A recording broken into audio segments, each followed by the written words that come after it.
Hi, everyone. My name is Rommie Amaro. I'm a professor of chemistry and biochemistry at the University of California, San Diego. And I'm here today to tell you about our work and all that we've done to use computational microscopy to study SARS-CoV-2.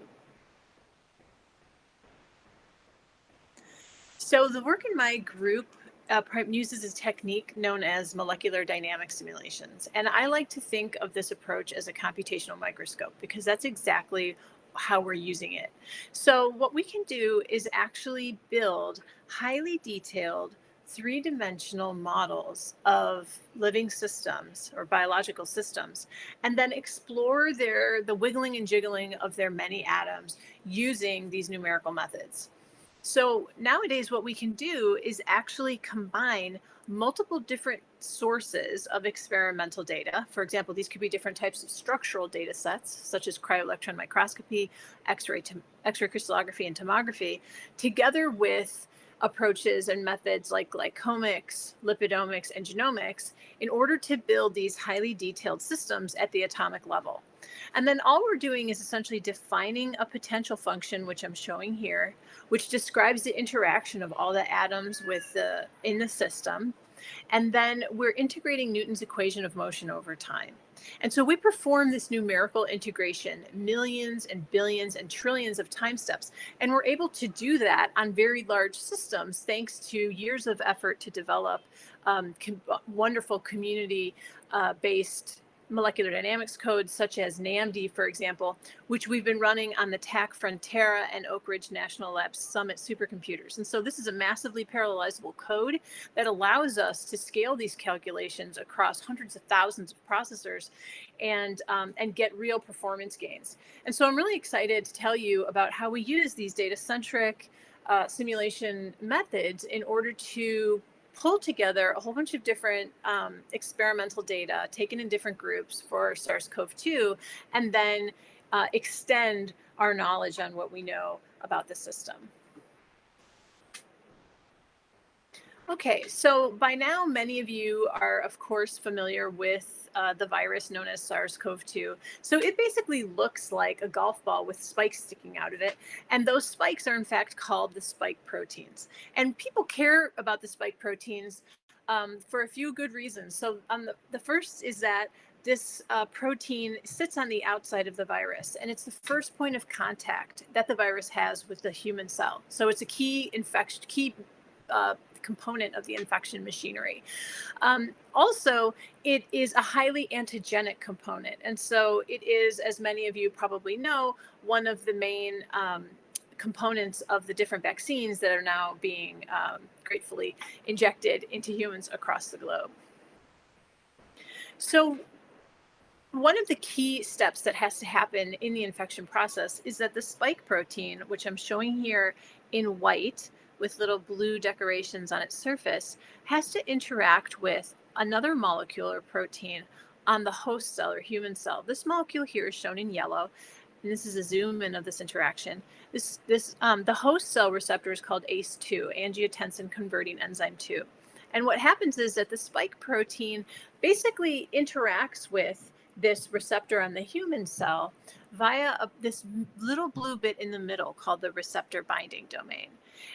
Or we also refer to it as the RBD. I'm going to keep coming back to the RBD in the talks today because our work has really shown a lot of interesting new features about this particular component of the SARS-CoV-2 virus and its interaction with human cells.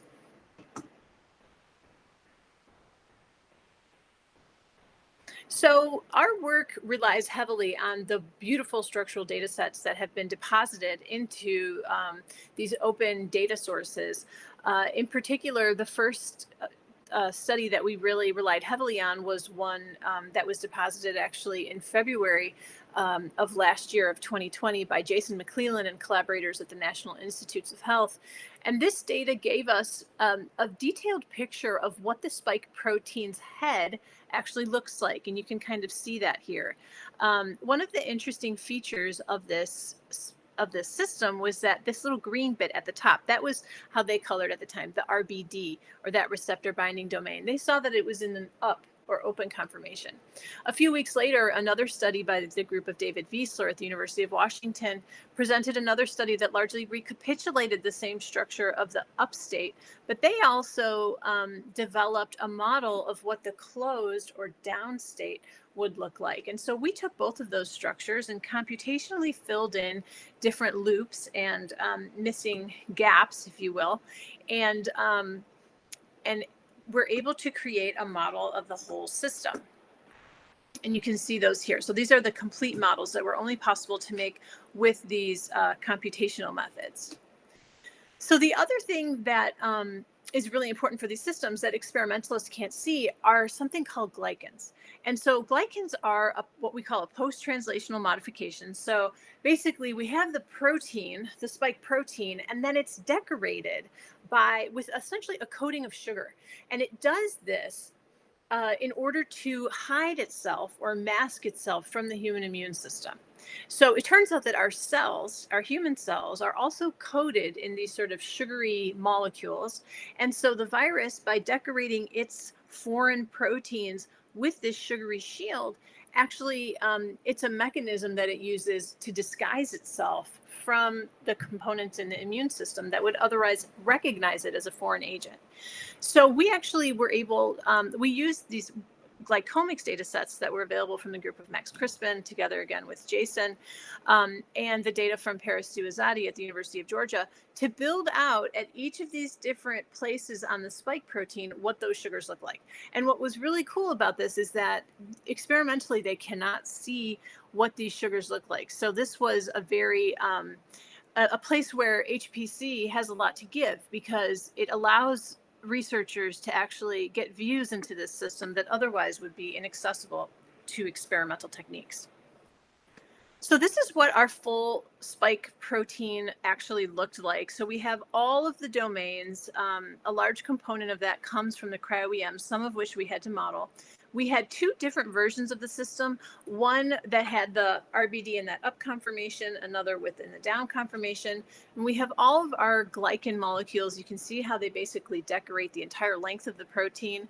We also have the viral membrane with a realistic lipid, phospholipid composition. And this is what our system looks like at the end of the day. And then what we're doing is essentially integrating Newton's equation of motion. We're basically able to animate the system, or to look at the wiggling and jiggling of its atoms. And so the wiggling and jiggling that you see here, these are all of the different atomic configurations that are predicted across a microsecond of dynamics for this system. And here you can see some technical details. These systems have about 1.7 million atoms. They're also covered in water and ions, but I'm not showing those because otherwise you can't see the protein. We use the Charm 36 force field, and we're able to run NAMD2 on the amazing TAC Frontera supercomputer, where we had performance benchmarks of about 60 nanoseconds per day on 256 nodes. So it was really fantastic to have quite generous access to this system. That was really key for the discoveries that we made, which I'm about to tell you about. And I'll just mention we were able to get about 4 microseconds for each of the systems that we studied. So what did we learn? So one of the reasons why people were really excited about our work is because we showed the world for the first time what the fully glycosylated spike protein actually looked like. So as I mentioned, the experimentalists can't see the sugars. So on the left is actually a picture of the spike protein, as if this is what the structural biologists see. So this is what the experimental structure techniques tell us. They show us a picture that looks like this light blue image. This is the membrane on the bottom. On the right is actually what the spike protein actually looks like if you consider that sugary coat or that glycan shield. And you can see right away, it's very evident. So here the sugar molecules are shown, the glycan shield in this dark navy blue. It's just so obvious that it looks very different when you actually consider those glycans there. And so each of these little sort of puff balls or little tufts of fur represents the movement of one glycan and sort of how it's rapidly dynamically moving around in space. And when you have all of these sugars on the outside of the protein doing this, they create this very effective mask or shield that hides the protein from the human immune system. And a lot of people are interested in this, not only to know what the shield looks like, but also because holes in the shield You can think of them as sort of vulnerabilities of the shield, or chinks in the armor, if you will, of the virus itself. And so we can think about developing small molecule drugs that will actually go into these open spaces and sort of break the system and stop it from working.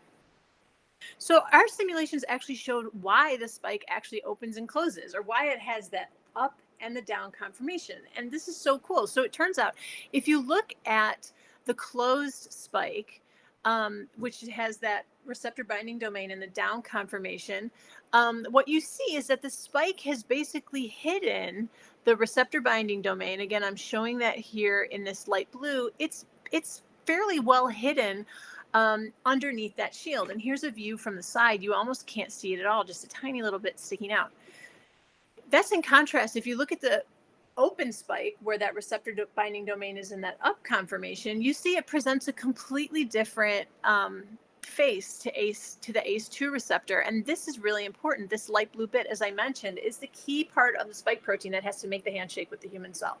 So, and here from the side, you can again see how dramatically different this system looks when you're thinking about or considering the glycans in these two different sort of conformational states. And so, it's funny when the experimentalists first characterized the system, when they saw the structures without glycans, basically what they see is up and down, or open and closed. But, I often think that if they had been able to see the glycans in their pictures, or that they were able to capture using cryolithium microscopy, that they instead would have called this the shielded mode and the exposed mode, or the defending mode of the spike, and the attack mode, because it has to be in this up and exposed conformation in order to actually infect the cell. So the other thing that was really interesting that we noticed when we were looking at the system is that when we rebuilt those sugar molecules, there were two in particular at positions here, which I'm showing in blue and green, which actually appeared to fill in the void space under that opened up underneath the receptor binding domain when it went into the up conformation. And so it occurred to us that these sugar molecules may actually be acting as sort of a structural scaffold. In fact, they look sort of like a kickstand on a bicycle, that they would help prop this domain up in the open conformation and thus help infection. And so we also created in silico mutations where we converted these residues to alanines. And when we did that, it removed the glycans at these sites. And we ran more dynamics of this mutated system. And when we did that, what we saw was this domain actually collapse down. And our prediction would be that if that receptor binding domain collapsed down, it would be hidden by the glycan shield, as I just showed you, and the interactions with ACE2 would be decreased. And so at that point, we decided to put these predictions to the experimental test, which is really the ultimate the ultimate test for all of these computational methods is, is it really happening in the real world? And so we called up Jason McClellan, who's turned into a fantastic collaborator at the University of Texas, Austin. He was, the lead author on the very first structural papers of the spike, and has a long history, an important history of studying these coronavirus envelope spike proteins. And they created a new experiment that would allow us to test these mutations. And basically what this data tells us is that, in fact, the interaction of the spike protein in the two mutant forms, where we've actually gotten rid of those glycans, actually it supports our hypothesis that the structure collapses into the down position and the interaction with ACE2 is decreased.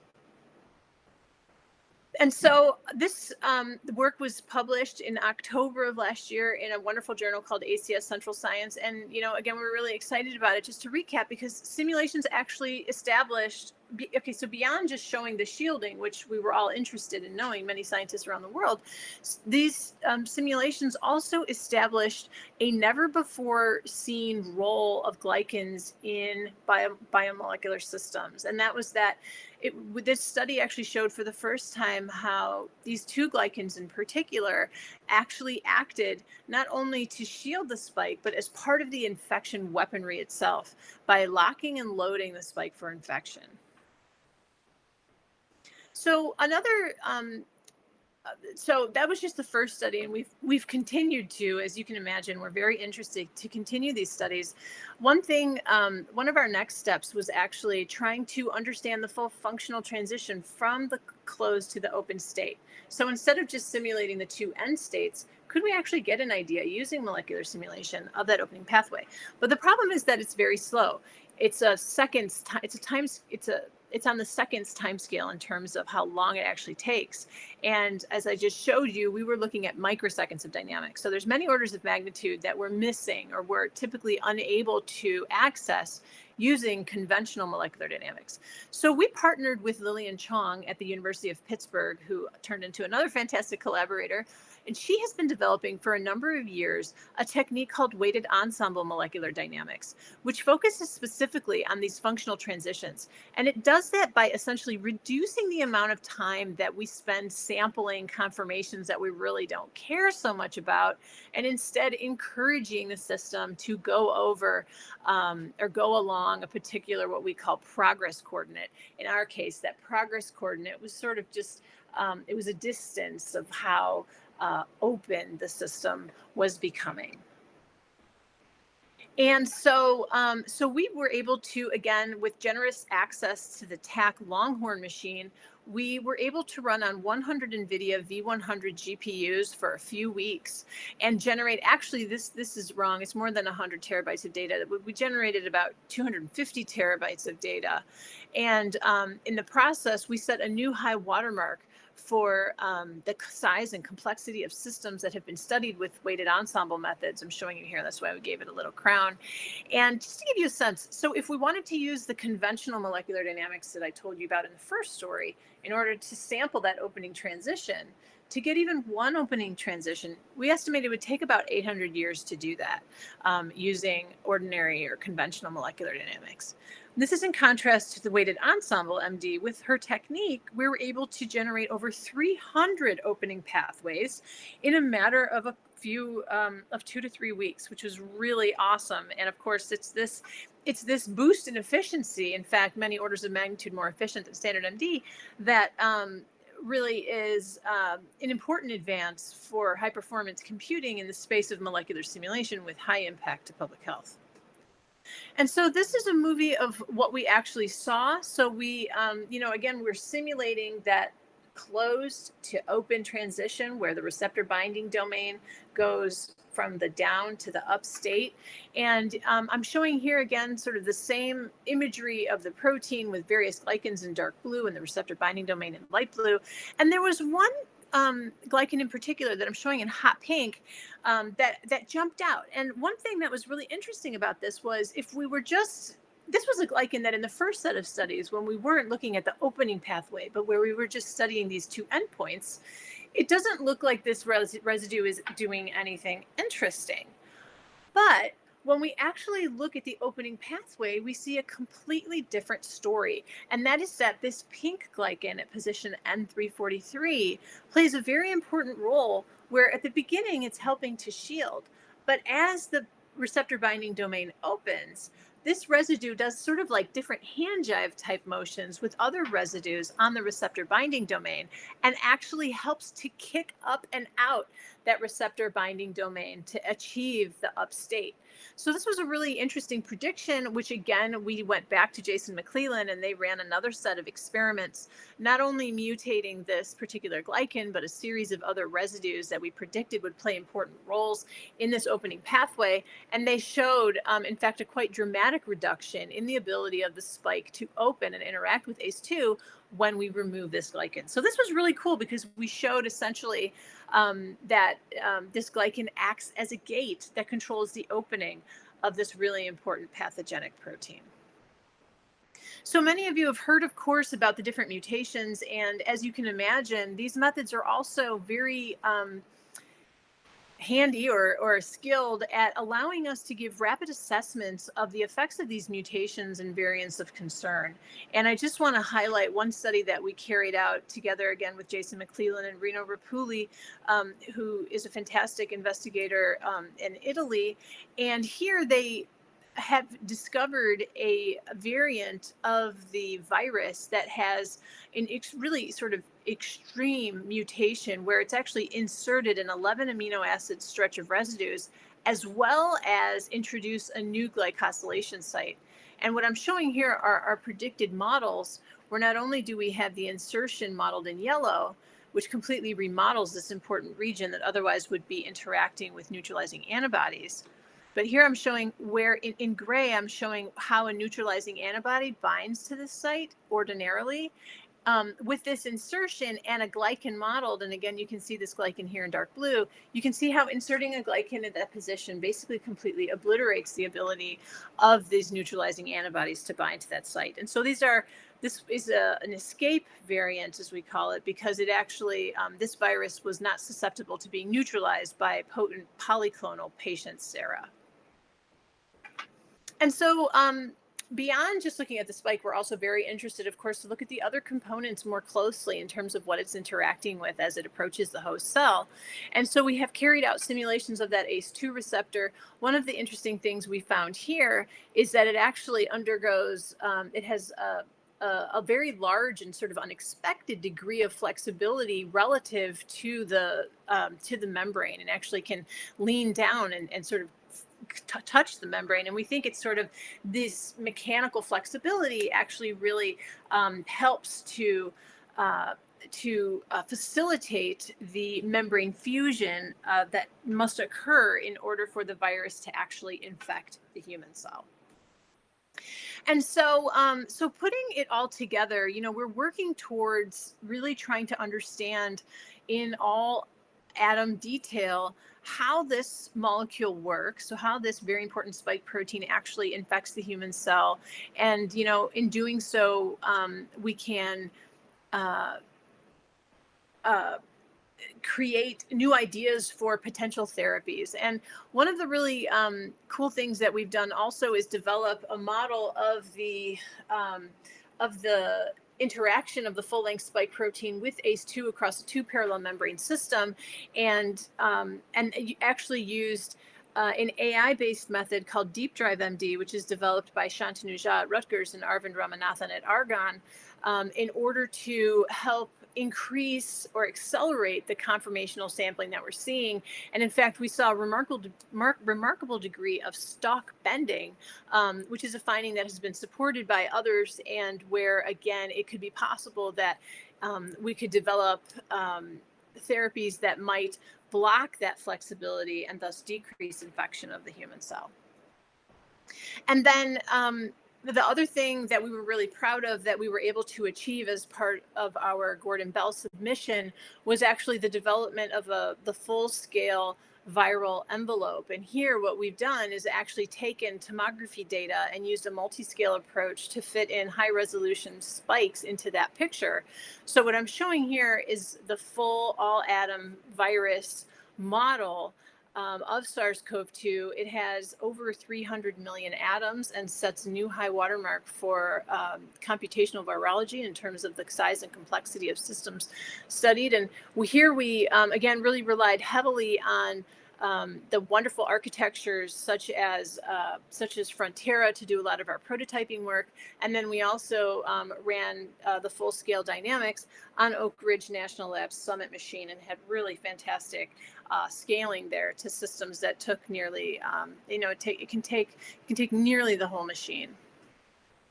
And so this was the Gordon Bell team. We were very fortunate actually to be selected as the winner for the Gordon Bell Special Prize in COVID-19 research. And I just want to, express my gratitude to this fantastic team. It was almost 30 people, 11 institutions, 4 of the best supercomputing sites in the country, together also with NVIDIA, and a fantastic collaborator in the UK. And anyway, it was really, I think, a wonderful representation of what teamwork can do and achieve, when we all work together towards a common goal.